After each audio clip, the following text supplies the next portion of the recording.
Sunday ആയിട്ട് എന്താ പരിപാടിയെന്ന് ചോദിച്ചു കഴിഞ്ഞാൽ ഞങ്ങൾ രാവിലെ തന്നെ ഏറ്റുമാനൂർ അമ്പലത്തിലോട്ട് പോയി. ആ വഴി എൻ്റെ ചേച്ചിയുടെ വീട്ടിലും കയറണമായിരുന്നു. ചേച്ചിയുടെ വീട്ടിൽ കയറുന്ന വരെ സർപ്രൈസ് ആയിരുന്നു, അത് ഞാൻ വഴിയെ പറയാം. അങ്ങനെ രാവിലെ കയറിയ നല്ല തിരക്കുള്ള ദിവസമായിരുന്നു കേട്ടോ അമ്പലത്തിൽ.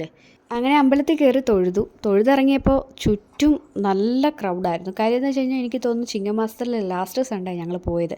അപ്പോൾ അവിടെ നല്ല തിരക്കുകളായിരുന്നു, കല്യാണങ്ങൾ ഒത്തിരി ഉണ്ടായിരുന്നു അന്നത്തെ ദിവസം. അങ്ങനെ അവിടുന്ന് ഞങ്ങൾ നേരെ ചേച്ചിയുടെ വീട്ടിലോട്ടാണ് പോയത്. ചേച്ചിയുടെ വീട്ടിൽ പോകുന്ന കാര്യം ഞാൻ നേരത്തെ പറഞ്ഞില്ലേ, സർപ്രൈസ് ആയിരുന്നു.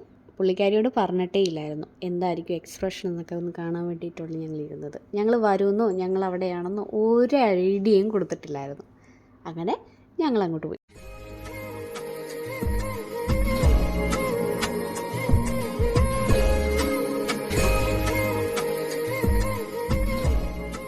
അത്യാവശ്യം നല്ല കയറ്റമാണ് ആ വീട്ടിലോട്ട് പോകുന്നത് തന്നെ.